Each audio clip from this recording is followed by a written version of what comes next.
Pèlerin, pour du télé, haha. Trois papa yo ligos. Yabiswa makila sankara. Hey! Job man. Que c'est des rézarènes. West Dina Sindap Télé. 25 Kinois, c'est mon TV. Koumeya, 25 Kinois. C'est mon TV. Koumeya, 25 Kinois. C'est mon TV. Koumeya, 25 Kinois.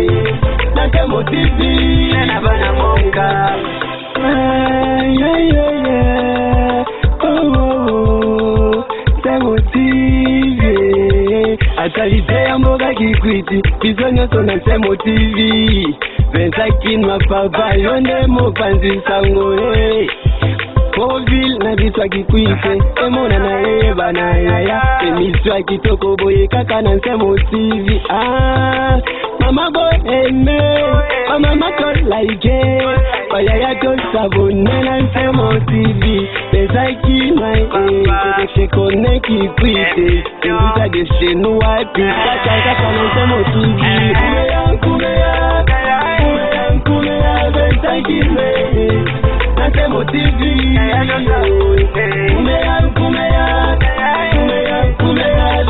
Kinois Nsemo TV Koumeya 25 Kinois Nsemo TV Emisa kitoko Pourquoi pas kikwiti Masolo ya bana kikwiti na Nsemo TV Makino ya voila na beto Kaka na Nsemo TV Emo circuit Nsemo TV merci 25 Kinois Mama tasangana Aba papa Aba jeni Tosabone mati Makaka na Nsemo TV Nsemo umbela Nsemo umbela Nsemo umbela Pona bemiso na yo Nsemo mata Pona bemiso kitokwe 25 Kinois Azo sala mama Oki kuti na bise mona na zale monda she Koumeya 25 Kinois Nsemo TV Koumeya 25 Kinois Nsemo TV Koumeya 25 Kinois Nsemo TV Claude Mouzela, Peter Kinois, Mireille Zazie, Sergi Selankwa Kibaka, Courage Makwela Boss, famille Kimbonja, Papa Dolph Muzito, famille Sangasam, Kaita Mwana Kala, Bienvenue Mwana Mai, Arma Sangasam, Mada Sangasam, Freddy Izaidi, Kokobar, Colonel Freddy Mboul, Colonel Nora Kinois, Général Belge, Alonga Beni. Nous soyons unis pour le développement de notre vie qui quitte. Aha! Claude Mouzela, Olette Ilaka Kinois, Profani Mouzinga, Daniel Sons, Nwani Matanda, Orphelina Lame qui donne, Clarisse Lumenga, Télé Lumenga, Jamba Yoko, Lili Nitini, Boussi Bilawi, Maté Lupaka, Sami Bitumba, Nsemo TV, Talatala Bana qui quitte. Aha! Claude Bayinyama, Alef Samano les Forever, DJ Kumbi, les savoirs ne m'a pas. Je suis Samano, l'économe, Jacques Alombo, une fois champion, Niska Kazman, ingénieur Jetron Zonga, Papa na Brian, Audrey Weinrod, Romain Mouya, les vieux pères. Koumeya 25 Kinois Nsemo TV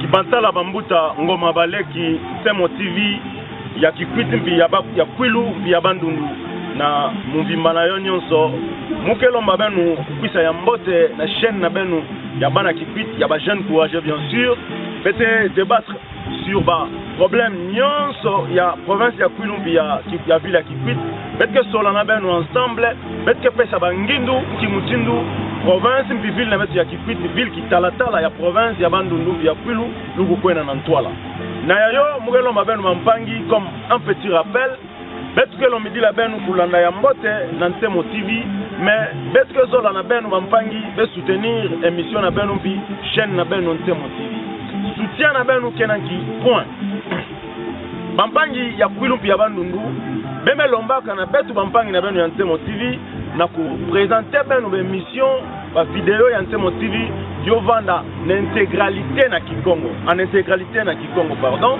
betme sala effort ya ku répondre na batante mpi na ba besoin na benu mpi la beme soudilaka alors benu en retour benu vous faites ça betu kaka soutien benu commenter l'émission benu kaba ba émission na betu ke mampangi ku kota na kati ya kimbuka ya Ntemo TV bo s'abonner mpi na bo tuma na français betu kuma mingi soutien na benu ya ngolo na chaîne na benu YouTube Ntemo TV oyina parce que YouTube yoke na mwa ba condition belanda mpi d'émission na betu parce que yoke luta na Kikongo YouTube qui est international bo kelanda betu partout mais betu ke mpe na ghetto parce que bete na ko utiliser kaka dialecte na betu ya Kikongo alors soutien na betu il faut futuka kana na benu bantu ya Kikongo ya kelanda Ntemo TV benu kota benu panza bampangi ku kota bo s'abonner betu kuma mingi tambu be pesa ngolo na Ntemo TV kana benu be kelve kana be commenter ve kana be landa be émission na betu ve funu ya betu fala be émission ya Kikongo yo kelve.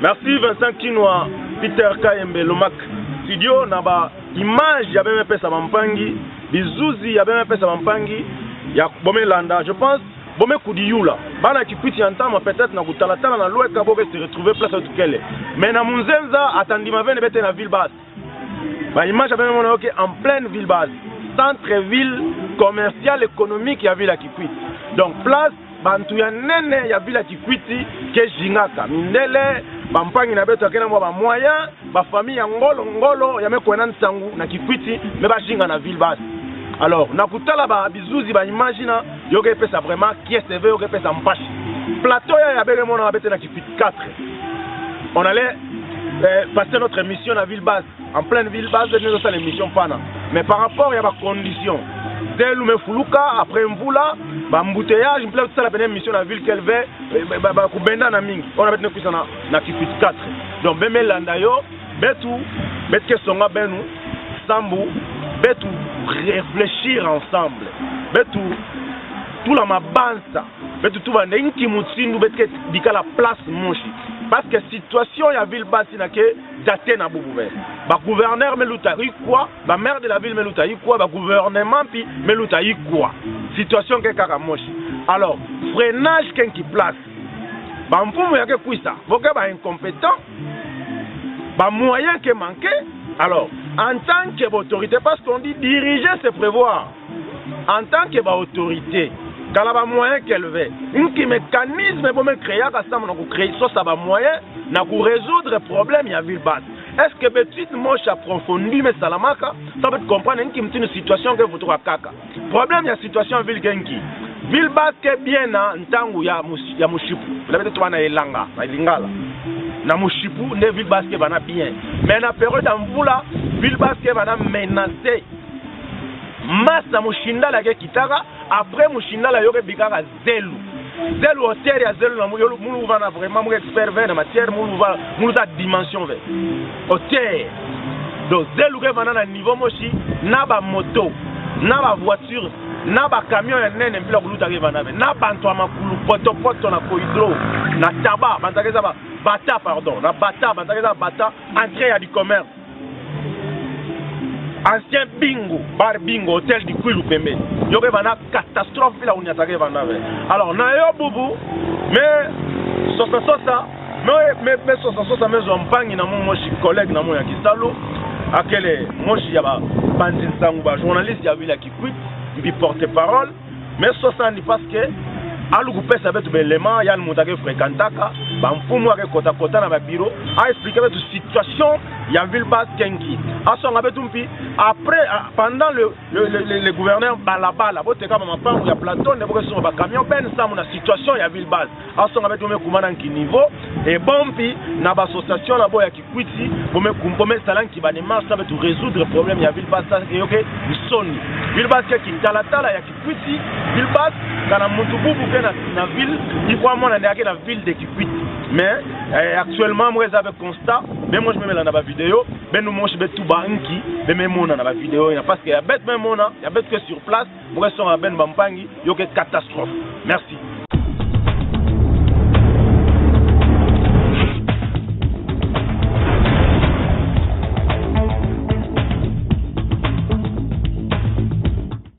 Alors nayo moi ya mampangi na munu WhatsApp bonjour mon frère et l'état de santé et la famille. C'est un thème TV. Je fais ça va pas une bonne se présenter. Après, nous allons débattre sur le sujet de l'émission Amour Yamou. Merci beaucoup aux millions ensemble. Et je dis tout bonjour à Moutabou, tu n'avais tout Vincent. Par rapport à Yamamou dans l'Ancien TV. Merci Mingi vraiment parce que ça fait longtemps que je suis émission. Il y a Babampangi. Je vais tout séparer la Mingi pour son réalité à boire dans la béto. Puis la Mouré la Nangue Mingi pour la boire dans la béto. Pour faire ça ensemble, Babampangi et boire la Nganda. Vous avez besoin de scanner mon abord dans la béto. Une situation de ça vient la béto. Nanki boto de Gisayo. Nanki mutu vient la bombe de comme un anima. C'est la raison pour laquelle je fais la Mingi. Dans la caméra, vous voyez. Il y a mon émission. Ça me fait tout seul à ma cabane qui quitte. Il y a la banzenza. D'abord, il y a la boire dans la béto pour comprendre la réalité de la boire dans la béto. Merci WhatsApp. Mon gars, qu'est-ce que Mingi Samuel dans toi la mon denzavé. Dans toi la mon vraiment qui quitte. Il y a des gens qui quittent bien. Bien sûr, nous avons une image dans mon TV, mais il y a des gens qui sont dans la ville chaque jour, dans la ville basse. Boubou, constat, il y a ça par rapport à la situation en ville basse. Merci beaucoup, Mignon. Situation à voir la ville à Kikwit. Surtout par rapport à la saison de pluie. Vraiment, je pense que tu vas atteindre la ville basse la fois pour se passer. Mais que mon empire la ville la bête, tu vas la menoka. N'a pas tu yamakul. N'a pas tu pousse à ma pousse. N'a pas tu ta monde à camion. Beaucoup de camions, mais si la Botamon la carte ville à Kikwiti, yo kelvé. Je pense qu'à l'envoi la menoka, avenue du commerce, pour voir la terrasse, moi j'entends, si je ne m'abuse pas, il y a des Belges qui sont là. Cette terrasse est étouffée par rapport à la construction anarchique. Je t'accueille ça là, poto salanki, yo étouffé ville basse. Quand je mets la date par blanc, surtout dans la sonas, poto, dans la cohydro, n'a pas zèle l'union. Il n'y a pas moyen, parce que nous avons des images. On ne peut pas parler d'autre chose qui sont que nous mettons pour Sabantou. Non, mais bana qui quitte. Quand on vous la met, vous quittez la ville basse, c'est fait. Mais maman a petit commerce savon dans toi la panne. Il n'y a pas moyen. La ville est inondée dans zèle ou na poto na matiti. Il y a des gens même qui prennent leurs choses lorsqu'il pleut. Bon barabo salanki. Bon l'os la carte va terrasser. Bon l'os la ville basse aux années en foule mais salanki. Ou kulumuka na kwelu. En réalité na kwelu, que la place vient nanji lave. Yo da salanki, yo da kulumuka. Tout ça ça vient de boucher ville basse. On a même honte à obinga bandu na betina baba nganda ça beaucoup ça. Bon la ville qui ça veut dire qui quitte la belle ngoyai. J'ai honte, moi, j'ai honte parce que je parle avec les porte-parole, votre confrère, journaliste, les porte-parole de la ville. On est trop honteux d'appeler les étrangers pour venir rendre visite à notre ville. C'est la malgérance. C'est la malgérance. Parce que la fois passée, on nous a dit, on a invité des gens et des gens, des gouvernements et des gouvernements. Babamfou, Babamfoumo. C'est la situation à ville basse. Oh, il y a le gouvernement central. Il a mis la bête au fait. Le gouvernement central, il a fait passer sur la Makamuna, non, province ou la province. Ville ou la Makamba ville. Mais chez nous, c'est catastrophique. Même à ce temps ici, en finissant cette émission, on va passer par où? Je pense que vous avez senti d'avoir des coups à piller. C'est la route à la moto, la bata pousse en embouteillage. Bah, que tu vas n'importe quoi. Bah, que tu vas n'importe quoi. Parce que je suis laquelle veille. C'est le boucher. Bah, immondice, tout le monde qui vit avec ces immondices à la ville basse. Est-ce que ville basse, il y a une chasse qui va pinir? Attends, on a regretté, on déplore ces comportements. Nous demandons à nos dirigeants. Dites-nous qu'est-ce qui ne va pas passer à la fois parce que petit monde va camomille. Il y a un tel financement. Il y a un tel financement. Mais ces financements vont où? Ça va nulle part. Surtout la ville basse. Parce que tout le monde qui quitte Kinshasa, il quitte Mouchima Kandanga, il va passer par la ville basse. C'est notre référence. Oui, c'est notre référence. Je suis tellement heureux parce que je suis en face d'un monsieur, un grand responsable. Tout va piquer. Boubou, ma camion s'en est énuméré awa. Quand il y a le manengé kabisa ba responsabilité. Ngeta kabisa yo nanki niveau ba responsabilité ya situation ya ville ya Kikwit en général, ya ville base, ngeta kabisa nanki niveau sur le plan politique. Sur le plan politique, Okay. je vais d'abord distribuer les responsabilités entre les mains de la mairie. OK. Le maire de la ville qui est le titulaire, OK. ainsi que son adjoint, le gouvernement na nyonso. Parce qu'aujourd'hui, peut-être mon argent n'a pas fumé quand on a Kinshasa et ça. Bon, moi, me disais pas tout rapide. De quoi la ville n'a pas pau. De quand on toto. Et SNL fait sa courant. Vous n'avez pas la régie de fait sa masse. Pour que ces chefs puissent croire qu'il y en a qui quittent, les gens vivent bien. Okay. Mais en réalité, il y a d'autres irresponsabilités qui les engagent. Vous comprenez? Quand la moun va me foutre la place d'abord, mouzo bika. Fou me couche à mon année, me fou moi. Dans la ville basse, je vais coucher à la caméra, n'importe quoi. Comme vous avez une compétence du gouvernement central, Bobika, en fou mango vous m'en avez tout non, beaucoup financé. Mais incompétent, peut être financé, ben non, parce qu'on a senti que non vraiment la ville ne va pas à bonne forme. Mais comment est-ce que vous sentez qu'il y a un chef qui arrive? Mais pas ou rapide, même militaire, ma mairie, beaucoup de personnes qui vont quand vous déboucher, mais après lorsque le chef passe, ça reste une catastrophe. C'est pas bon. Si à ma place, comme je l'ai dit, vous faites Bika, bon, comme ma campagne gouvernement, avec la campagne de sa province, c'est que c'est le gouvernement central, mais c'est à vous de prendre ses responsabilités, peut-être la ville basse plus locale. Mais ils ne les font pas. Donc, Sam Nangé, première responsabilité, mairie. Mairie. Ok, maintenant acté. Oui. Deuxièmement. Deuxième responsabilité, la société civile. Parce qu'ils sont en collaboration avec la mairie. La société civile aussi, lorsqu'on a quelque chose, peut-être termine la mairie, oh, on ne doit pas appeler les sociétés civiles, mais dit que ma caméra est tranquille, je mets la bête ou bien sur la table au c'est ça. Et parce que la société civile va dire ça, voilà. Donc, on a la place à pilier, parce que depuis qu'il a plu, la semaine passée, jusqu'à aujourd'hui, situation a dit le pas. On vous l'a dit à Zulu. Vous l'a dit à Zulu, sur le bête, on vous l'a mis au Rabouaï. Je pense que non, moi, si on a un magasin, nous sommes à 0 connaître dans un magasin. Non, t'es du coup, là, on a un bout à même qu'on a Kinshasa. Il y a même qu'on a un bout. Quand même, vous sortez du coup, vous avez un son au côté. N'importe où, vous avez un côté, mais vous allez voir que non, non, non, ça ne va pas. Ça, c'est notre ville qu'on connaissait lorsqu'on était à côté de Gosse. Mais nous, tu connais. Bien avant, moi, je suis dans Londres. Tabo Makita, oui, c'est ça. Les Tabo Makita, ils sont les millions de fois dans Indobo, la ville de Wansu de Matungul. Pendant mine les gens dans la ville. La ville basse. Moi, rappelle, oui. Na Djigé Mobidanzi là. Il m'avait dit qu'est-ce que vous me coûtez avec cette ville qui est tombée, qui tombe, va vendre en tam. Bah, mine que bébé moto na Zulu. Il y en a plus. Il y a des constructions anarchiques. Comme Djigé Mobidanzi là. Grand frère. Oui, grand frère propre. Vraiment, on appelle si on a PDD de Gonaye. PDD color. Bah, là, color, bah, on a ça. Souga y a une ville, attends à Calvino, ça là. Bah, mine que bébé moto na Zulu. Kuna. Béga man tombe à la ville. Mais Boubou ata Wananson. Ata Wananson, parce que ville qui est poto. Gamé comme on a la Sonas. Vraiment tout autour, il y a boutique, il y a ensemble, vous connaissez notre boutique. Vraiment, d'accord avec la quête, des immondices. Toutes ces mamans qui viennent vendre leurs choses et poissons. En plus, chose grave, place tout va y a ticket. Même ces mamans qui pas 200 francs pour ça chaque temps. Oui, ma ticket. Vous avez ticket pour ça. Quand mettez la ville basse, c'est combien? Peut-être que la bagage ça m'a fait partout. Vraiment, c'est peu pitié. Qui m'a maman ko Susan ko siato ke kilo mingi beaucoup mettre ça zamba. Asa munde WhatsApp, je vais me faire dire on a interview mo chou. Asa munde, est-ce que mon anima bengi ya ke bata pa utashika yo. Ba salita ke bata pa utakatula yo. Non, ça demande des engins. On nous avait pas des engins. Oh, on a fait des recettes de la ville, nous aurons une benne, nous aurons un caterpillar, quand on a traité bingo ben moi je suis français. Ça va venir. On a attendu. Il faut juste descendre en ville basse, mourir mon office de route. Aujourd'hui, il y a des plis. Vous voyez la situation de la ville basse? Bon, je me demande, mon frère, pardon, je office de voirie et drainage à Ville Kikwit, OVD. Est-ce que vous existe ça dans Kikwit? Est-ce que OVD existe ça? Merci, Mignon Sangansam. Vous voyez c'est quoi? Aujourd'hui, OVD est Salak. OVD a un marché. Lorsqu'il prend les marchés, on les finance, il sait que je suis compétent pour traverser les marchés, il prend les sous-traitants. Ok. Vous comprenez? Il joue avec les sous-traitants. Il existe quand il y a la Chine là-bas, il prend les marchés, donc, il lègue le marché. On fait exister en Asie. Il y a existé en compagnie rien du tout. Il y a des tout. Que la Kimaké fait à Barasalanki. Sinon, hydro, vous avez des engins, oui.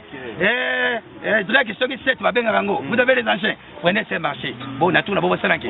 Au Zengamora capital, bon, fait ça, bon, partina. Bon, pays, la sous-traitant, on a tout, on a beau. Ils se limitent au niveau, ils sont les moyens, c'est les moyens là, ils se limitent là-bas. Et après, ils vont demander encore l'autre finance pour s'abonner. Attendez un peu, on attend l'autre financement. Mais le premier financement que vous avez eu, c'est où? Bon, vous comprenez? Est-ce que grande ville vont se quitter? Peut-être réfléchir, moi, va bien ça, moi, dans la moudou. Mais oui, mais tout ça, ma camabou, on a ok. Oui, c'est ça. Peut-être réfléchir ensemble. C'est ça, mon frère. Grande ville vont se quitter. Ouais. Dans Bilou avec des boucs. C'était en 2022. Vous avez dans le 21e siècle, dans le 22e, dans le 30e. Peut-être qu'on est dans le 22e siècle. Ok, merci. Est-ce que c'est normal? Grande ville vont se quitter. Yo zanga ba ingé, il y a salubrité. Vous me posez une question? Oui, moi j'étais à Kinshasa la fois passée. Même on a pas poubelle kin, même on a pas kin bopeto. Il y a des motos, il y a des choses qui vont là-bas. Bon, bien sûr, c'est ça qui sont là-bas. Mais ici, à Kikwit, même si je prends mon caméra, je n'ai jamais vu ça. Je vois seulement des jeunes gens, des jeunes mamans, bon, mais là, ça va être soigible, oh, Kikwiti, célébrité. Bon, ça, la célébrité, on entend, mais des engins, au béba pas où il y a Malunga, Malunga engager des gens pour que vos salanki, vos katoules, vos potopotes, vos terrassines. Ça demande beaucoup de choses, ma pote. Bagon, parce que ma potopote, dans la table malade, il a battu ça qui salue. Ma pote, ma potopoto, bangé, vos katoules, vos salanki, vos salanki, vos loin de la ville. Mais ici, depuis que je suis là, il faut dire la vérité. Je suis en train de parler, je pense que mes chefs, vous m'écoutez. Ce n'est pas une manière d'acquérir notre ville, mais nous sommes en train de parler. Peut-être s'il n'y a pas un financement, que m'en fout dans la zone avec vos salanki. Bon, ou le salaire quelque chose. Il n'y en a pas. S'il y en avait, dès le premier jour qu'il n'avait plus, mais les militaires en ville de quand même avaient. Vous avez un poste moche. Un poste moche, mais si on en a battu à pousse, il y a quelqu'un qui a lutte à sa marchandise. Mais qui va passer? Vous comprenez? Qui va passer? S'il y avait ces engins-là, quand on entend la SONAS, il y a des assurances, il y a un gouvernement. Et bon, la poubelle, la pilina. Toujours, on va attendre des financements. On va attendre des élections. Elle va venir de la première élection à quoi ça financer. Mais ça, non. Non. Moulouba fait ça, Moulo, ça, ça, Mouki, on va promettre mon sous. Non. Ça, là, qui ça, l'umbote, ma femme, nabeto, ça va être un fou, yaï. Ah, ça, là, qui toque, cette fois, c'était Bigis Rayandi. T'as la ville, nabet, qui toque, vous l'avez ma bok. Mais quand on avait mon appui, il y a battu Dila. Banaganzon, Bigé Dila, enclavé. Quand on entend l'hôpital général Mawa. Est-ce que situation est générale, soit il y a ville basse? Mais la situation qui est généralisée. Il y aurait généralisé, mon frère. Donc c'est partout. C'est partout. Problème avec tout. Les enfants des Kanzou. Bon, oui. Quand on voit la même nom, on va Mawa. À bientôt déjà, comme ma boucher, la zone, la va comme il baigne à entrer à l'hôpital général. C'est qu'il y aurait partout. Partout. Chose grave, mon ami, les gens passent par la mort. Parce que tu as parti, mais ça va être un hôpital général. Nangila mort. Nangila mort relié à recueil. Votre hôpital général bouché. Vous avez la couche à passer au Bougoniac. Mais, moi, pile petit, ami, Ganabo, mobiliser les jeunes, ça va carnaval. Est-ce que vous avez Lolo, la nation,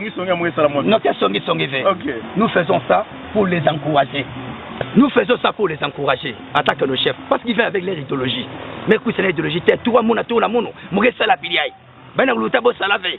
Mouton Moussale, mobilisé, ben, écoutez, on fout ma touraille, mais écoute, ça m'a allé en beauté, à me promettre au hôpital général, à me promettre au Yudi Angela Ranzombi, à me promettre au la ville basse, mais tu connais un anime avec Yamal, ça m'a dit, Vana Batanki, il y a vous soutenir Yann. Mais on arrive comme ça, même il y a déjà des boulamou, nous matadi, nous avons matadi. Mais il y a une question, on n'a pas dans WhatsApp, parce que moi, mon angle est un circuit. Moi, mon angle est vraiment un circuit, il y a un circuit, donc, le gouvernement, mon angle est un banquina. Bon, nous avons eu tambour lavé. Que vous avez décidé comment tu vas par rapport à ce contre perdre de popularité ou bien il y a des gens qui des gens. Merci. Quand bon par exemple dans Kentu Nanzo. Il met le lantourai. Tout raison mais le tour à tatu na salangi. Galo la diave. Nous sommes en train de parler ça pour leur dire que non, nous en avons marre par rapport à vos promesses. OK. Nous en avons marre. Cette fois-ci, faites quelque chose, ça va d'abord en fou ma café quand la province à Gabo Kuitawa. Nous avons que vous, nos chefs. Mais nous sommes quelque chose qui est en beauté, ça va l'équipe de Moussalaki. Boba du courage, autant de Aoumé la naïe. Afin d'année, attends, c'est ma caméra, t'as les bisotés. Attends, il est dans la jeep langue, il t'avait tout fait. Mais vous passez dans votre jeep avec des flaques d'eau, dès le chef de bâtiment, ça n'a pas la jeep. Ma femme de tel, ma magadam. Et vous voyez ça, vous ne dites rien. Qu'est-ce que les gens vont dire? Cette fois-ci, on va motiver, on va plus motiver. Mais d'abord, on peut me tout le monde dans l'angile, mais on doit motiver par ça qu'elle veut. Parce que nous avons la masse. On motive les gens. Oh. Venez, le tel chef va venir, ça va être quoi? Mais cette fois-ci, quand on voit ça, tout va venir. On va motiver. Ok? Parce que vous êtes partout, on a la radio, on a au stade, nous sommes là, la télévision, j'ai passé, même à Kinshasa, j'ai passé. Partout, mais c'est comme si flèche qu'il y a aller, il y a retour qu'elle veut. Mais c'est ça, il y a des gens qui disent que moi je suis motivé. Mais à quoi on me motive? Je n'ai pas besoin de motivation. Comme si moi ici. Non. Il y a des gens qui ont dit que non, WhatsApp est posté pour remettre ça comme le col. Non, pas ça. Mais je suis en train de dire pour que notre ville soit à bonne uniforme. Nous avons la ville à Bunké, il y a Bunké. Surtout, mettre dans ta fière. Il y a Franck Lobobilanzila, Nisse Boulabanga, Kati Moussengi, Lumeya Doumalek. C'est comme si représenté Tati n'avait une affaire à Marseille, qui quitte Marseille, donc vous faites l'autre qui quitte même comme un village. Si, au moins le Kouana, basé na biso Kati Moussengi, Mobidanzila, ils sont découragés par rapport à quoi? Vous connaissez? Il y a des gens qui vont à Kinshasa, ils prennent des paquets. Il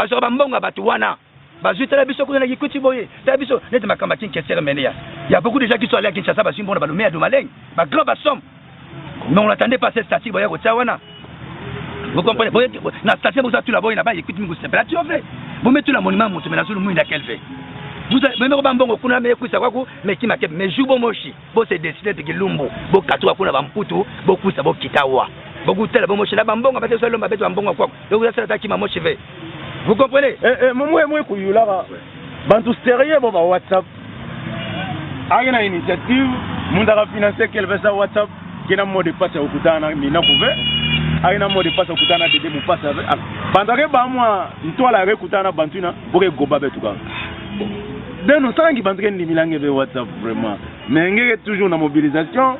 Nous sommes en train de faire des choses. Nous sommes en train de faire $5,000 dans le projet. Non, vous pouvez faire ça. Qu'est-ce que vous faites? Alors, vous pouvez faire ça. Lorsque j'étais encore au plateau, j'ai mobilisé fou.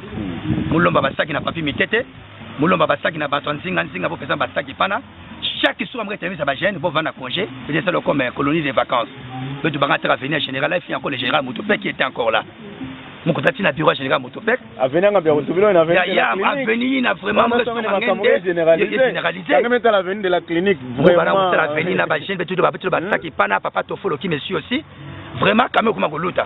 Et après, il y a des gens qui sont partis dire là-bas que non, WhatsApp, qui est au Babambongo, WhatsApp au Babambongo. Mais voyez le boulot que WhatsApp était de faire. Léonard Moutango m'a fait donner aussi des bêches. Ma bêche n'a pas pu charger logistique dans mon nom, je ne vais pas citer son nom. Ma bêche a côté de Bossa, mon de la charge côté de ma bêche d'Angile. Vous voyez, c'est un gars qui quitte toi, qui ne comprend pas c'est un qui quitte toi, qui va motiver la vie de qui quitte. WhatsApp, des gens professionnels ici, c'est question de temps. Moi, tout va faire. Moi, je suis en différence parce que beaucoup de WhatsApp me dit qu'avec le niveau, Vincent qui nous met le niveau, Peter Paterka me met le niveau, mais la moi continuité, il y a impact, soit il y a bilan, il y a bilan, il y a positif. Richard Ndambo. Oui. Il faut une question, c'est la Richard Ndambo. Oui, le 20 Ndambo est venu ici. Qui m'a fait mon moi bien ayandi. Bâtiment tout là, la motivation côté étudiant, ça la moi quelque chose. En réalité, conflit là-bas politique, il y a quelque chose là tout là les points, il y a quelque chose là tout là poids, il avait stoppé. Alors maintenant, Jean Kamisentu. Jacques Kamisentu attaque le gouverneur lorsqu'il est venu ici. Il a mis ça. Avant la initiative na gosala, mingi l'attaque contre Kazamba. A contre la masse na Kazamba. Après ça, akuisa ça la pidiaï, mais akumana ma conflit un peu na muzitu. À partir de conflit na, akuisa bina yibé à tout là, bikena salle mochi na yibé, na salle mochi na yisepana, il faisait d'autres choses. Mais beaucoup ça bayana ma fioti, dans contre la monde de musique, kubinga ba fali, ba akuisa na ba saccagement, beaucoup ça la bois, les gens se sont découragés dans ma Cambonani. Mais en réalité, il y avait peu de choses. Maintenant, comme il y a un conflit politique, c'est là où maintenant qu'ils avaient maintenant des dérapages. Mbangi Godel Kinyoka. Mbangi Godel Kinyoka, il avait joué l'intérim attaqué Robingabo, commissaire spécial. Les professeurs, je les connais. Lui, lorsque tu as dit qu'il y a un ça l'intérim, et c'est d'avant là, il y a un qui m'a monté. Ou bien il y a continuer ma campagne. Professeur Balabala. Professeur Balabala, merci beaucoup. Vraiment, d'abord, je le remercie là où il nous suit. C'est motivé avec nous. Professeur Balabala, c'est ça, moi je vous le dis. Mais qui m'a beaucoup ça pour ça fait la Bobinga, Bobinga, Bobinga, puis il va avec une découper ma panne à plateau. On a coupé ma panne à plat. Ah, pour ça, l'initiative à cause de la salon, puis la face de la salon, puis la poussière. Moi, il a raison, il a raison, ma panne à plateau, argument, il y a beaucoup de personnes au Vananki. Argument au Vanandé, parce que c'est une peine, dans le tracteur, c'est des affaires qui cuit, du format Bengaranzo, il y a Ranzo, il y a Bengaragua. Mais jusque-là, il n'y a aucun ravin qui dit ben moi j'ai un domaine qui gagne camion ben mais kangama na boma ba tracteur mais kangama na boma il ça va mettre là yo 20 dès qu'ils ont bon remarqué des balles écoute que maïel bon sentir bon beaucoup ma côté gouverneur balabala gouverneur mission à Tubayo il a appelé les conservateurs il a appelé tout ce monde là mais il y avait tout ça pour discuter maintenant sur ce qui nous va pas là pour discuter pour comparer balabala avec. Vous comprenez? Bon, moi, quand on a préjugé, mais c'est comme si c'était ça. On touché. Actuel. Willy Etundal. Willy Etundal. Action na bataille déjà maintenant comme ça là. Willy Etundal. D'abord, je remercie peut-être parce que je commencé à tout faire, mais je vois une moitié des bilans positifs. Posez-moi la question parce qu'elle fait la pouvoir me soutenir. Je dis clinique universitaire. Mais le gouverneur Ming, ça va tout à clinique universitaire. Toujours Mzimwaka. Moi, je vais devant le gouverneur, Samo, mais tu as l'action. Il y a pas gouverneur, il y a même lutte dans matin et non ça. Mais moi, je suis tout dans la ville. Le gouverneur, moi, je suis trop positif, je suis encouragé, je suis tout ça va. Mais quoi, il y a une ville. Dans la ville, moi, je suis dans la ville. Mais tu le rappelles, dans le feu, dans mon potement. Mombali qui est à son âme, bet banantaka na yani sina baya yabu. Oui, papa Mombali qui est d'abord sur nos professeurs, nous avons melonga mumu kaswa mukwa na Bakongo, mukwa sa makamla mu na Bakongo, je suis allé au faculté catholique de Kinshasa pour aller faire la communication. Okay. Je n'avais pas beaucoup vraiment pour participer dans le gouvernement nandi. Mais j'entendais ça partout là. Bon, il s'est donné beaucoup à l'université, makamla ba bourse là-bas, c'est là où mais je n'avais pas beaucoup vécu na gouvernement nandi. Ni à gouvernement père Papa Mboma, que vous connaissez, mais trop vécu dans le gouvernement mais au Koutamounouaï. Il y a après le docteur Kiyungu, je suis avec mon vieux Léonard Moutango. Vraiment, je vous dis bonjour là vous êtes. Na mon vieux Mungala Jean-Claude. Bamboula quoi vous? Bon. On ne peut pas d'abord commencer au cité bané. Ça doit cité bané. Parce qu'ils ont une action. Dans l'action, dès qu'on a un bureau d'abord, on parle avec eux. Souvent, on sait la manifestation d'abord pour Bingabet. On va à Palou, on va à Pépé d'abord Bingabet. Mais en réalité, qu'est-ce qu'il dit? Nous sommes d'abord coincés.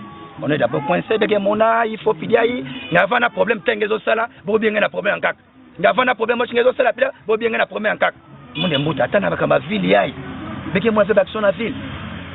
Bozo qui fait la ville, oh, on m'a empêché de faire la boulangerie, moi je connais Razamba, peut-être dans ma camouna kun. Bozo comme des camoches, oh, vous savez peut-être un problème, je suis dans ma camouna ville qui quitte kun. Voilà, bon ça va. Comme vous avez beaucoup de choses à la fois. Mais bien sûr, on va betonder. Qui m'a été moi je préoccupation était mon en tête il y a ville basa que fuga poto na bazelu na hôpital général na beto na bataka nzombi. Oh, toujours pour que banquier, c'est le gouvernement central. Toujours gouvernement central, il y a que à propos, il y a confrère dans mon WhatsApp, porte-parole, il y a Villa Kikwit, il y a province, il y a Kwilu. Moi, je suis tout le mingi veut ça, comment vous traitez de tout le monde, comment vous taxez mon à façon tout. Moi, je suis radical, non. Moi, radical veut, moi, talent, moi, moi, seka. Mais lui, l'empire, il a pour répondre, moi, parce que moi, je comprends, il protéger moi à la relation avec pire vie. Mais moi, je protéger la relation, il avait moi, avantage, moi, je la ville qui quitte.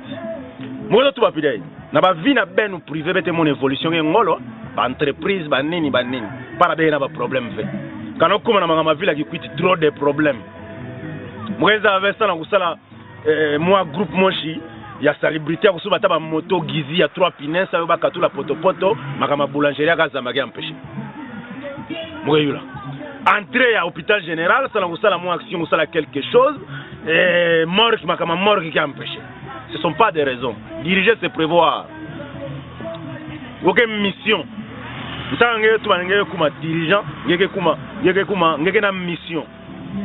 Mission, que yaku tula banchiku yaku sala makamu nembo la kukwenda na ntwala. Banchiku na beno ya batike ya bataxi ya bazanu ya badescend nous on paye. Stationnement nous on paye. Donc nous on respecte notre part, il y a responsabilité. Notre devoir en tant que citoyen de la ville de Kikwit. Nous répondons à vos demandes, à vos lois, entre guillemets. Ben, nous t'en en retour. Vous nous devez quoi? Ben, redevable na bête population. Vos actions doivent être positives. Quand vous me comptez, vous la bobo. Ben, le comment là-bas 20 ans, 10 ans, 15 ans. Parce que, ben, ça la temps, il y a raïs. Ben, quand on attend en fati, toujours des raisons. Donc, ville n'a pas tout, qu'on a au coin dans toi la veille, ville n'a pas qu'on a au coin dans la boulot, ville n'a pas qu'on a couffoua. Gouvernement central, bien sûr, cabinet en constitution, il n'y a pas responsabilité, il y a responsabilité qui est partagée. Il y a niveau par niveau. Ben, on a un niveau, on a ben qui met ça à l'Assemblée, ça au secours, au gouvernement central. Commençons quelque part, mes frères. Bet bana quelque part, bet bana qui foulou. Na Kinshasa, tout le monde a bien Ngobila, Kinbo Peto. Jean-Pierre Makima na kosi bandeko nyoso balandaka biso na Kinshasa na kosi mais biso tokoma na kotanga bakombo ezoleka ezala na gouvernement central ezala na l'Assemblée nationale ezala na Sénat totangi bakombo awa kindwe kosala face na biso te na bakombo kaka bete na bajida ke pesé ya poids kamo balanda boss professeur Minako Robert mubana mpomumpa Adolphe Muzito mukusa fayulu dota rabajina ina betko ina kindu betatanga nani matata mponyo ye mukoka donc grabandundu betete riche na bajina mais qui ke kwendi la veille betala ya ville qui talatala ya kwilu betu nyoso bete ba lukume otole bete ata mwana ya mwetu bayo ata mwana bulungu ata mwana idiofa ata mwana ya bungu kangeme kutana na étranger atone na mwana Kikwiti notre référence. Mais mettez délaissé au Sanangi. Je dis merci à mon réalisateur Vincent Kinoa, Papa Ntemo, le coach. Je sentir que WhatsApp a comprendre que ils ont cours de gras qui pensent à la bambuta WhatsApp. Ah ouais, bête qui s'allume le vanam pachi, qui s'allume le ntagave, yere bisagana ve donc ça ça banzenza. Ah ouais qui s'allume. Je dis merci à mon frère, mon ingénieur Pater Kayembe. Na bilangeke dabetu na montage que ça va tout bien muke pesa mbi matondo mingi na mampangi yake pesa betu courage be waki kenene veka muke pesa merci na ya Colette Ilaka Kino WhatsApp ya Colette Ilaka ya moko boboto ya moko malamu ya moko solola bien na baleki ya moko conseiller ya baleki papa Théo Ilaka merci na kikanda nyonso ya ba Ilaka Kino nyonso ya Londres muke pesa beno merci na mpangi Benjamin Antosi na befor ngene na usala sa nsemo kubaka ba partenaire betu kota yoko sala betu kieste merci na pasteur Nico Kinwa en direct des USA mon grand frère propre yaya oyo a prometa kingaba kinkutu na kokota ba kinkutu asika là je vous rassure pona ba kota kinkutu la ka trop stir na ba pasteur nango balata ka bien ba pasteur nanga ba beste pasteur Nico Kinwa Jean-Pierre Makima Babio donc soko moni présence au Nimi Lemba Noko Jambayoko merci na kikanda ya Claude Piakongo na mamanzuzi Piakongo nyonso mbuta na muta tabo makita ya na munu ya nzo grand frère propre mukepesa merci na honorable Papi Mitete na soutien Papi Mitete honorable merci na soutien parce que kabet netala na kulo angera nge moshagela na nsemo pia ki encourager beto yoke sala beto bien mukepesa merci mingi na famille Antosi nyonso Muke pesa merci na ya Fifi Kinwa en direct ya Canada ya Fifi qui peut faire les guides. Izalaka ye mo côté na sala kazuwa yer mo boso bozo s'occuper trop na vie Vincent. Bota la rabiso pe le nande onanga WhatsApp ko sala bien. Ya koko mena tila nge WhatsApp. Mwezo na nge sala na WhatsApp ya nge sala na mo. Mwatu babe. Francine Mukwaya ndeko nanga ya mwasi ona lingaka mingi ona pressure kama makasi. Na ndeko nanga mpangi na munu tatiki ndembe ingénieur. Fierté donc WhatsApp moi wa bien on va mundu no mutakwilwa. Moi wa kiesa za mwena bampangi ya mayele trop tatiki ndembe. Merci na ingénieur héritier Mumpungu.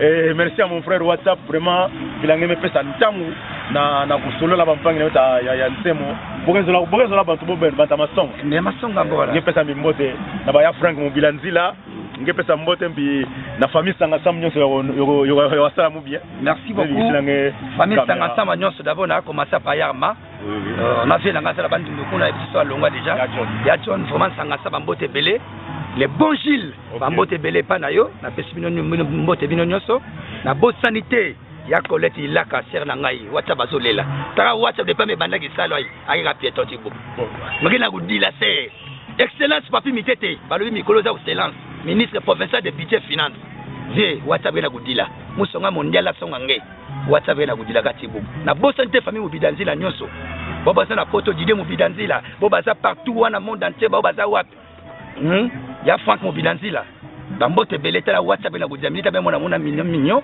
je pense que eza continuer les missions célité parce que beta kona kanzombe la kanzila kanzombe ya kufwa beta kona to l'hôpital général place me butuka beno ya bojika mutolo bena mona plombe kumaka beta ku savez beta kutuma makama masonga beta na tola ya caméra ya Vincent vraiment merci mingi na plein merci avec la caméra na nge mbote be bamfumu nyonso bia vila kikwiti beta encourager beno ça be continuer ki salumo cha mbote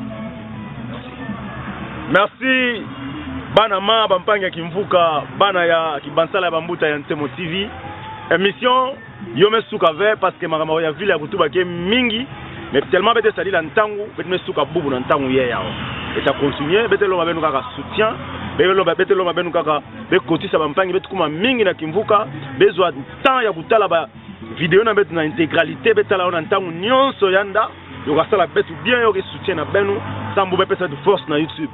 Mwe pesa bampangi na munyo sa kikwiti awa mbote tonton Isele Muramour Chiko sanga sama ingénieur standard la kis mukoko na dejerek mwe pesa mama Loti ya Mbenga mbote gina ke balani na beta Ntemo TV ya kikwiti awa mwe pesa bampangi na munyonso ya kezolaka kulanda Ntemo TV mbote Mati Idiofa Bulungu Gungu mbote bo s'abonner na Ntemo oye biso na bo s'abonner Valeran popo diteli haha Trois papa yo ligos, ya biswa makila Sankara, hey! Jobne, Kitezere Zaren, West Dina Sindap Tele, 25 Ntemo TV.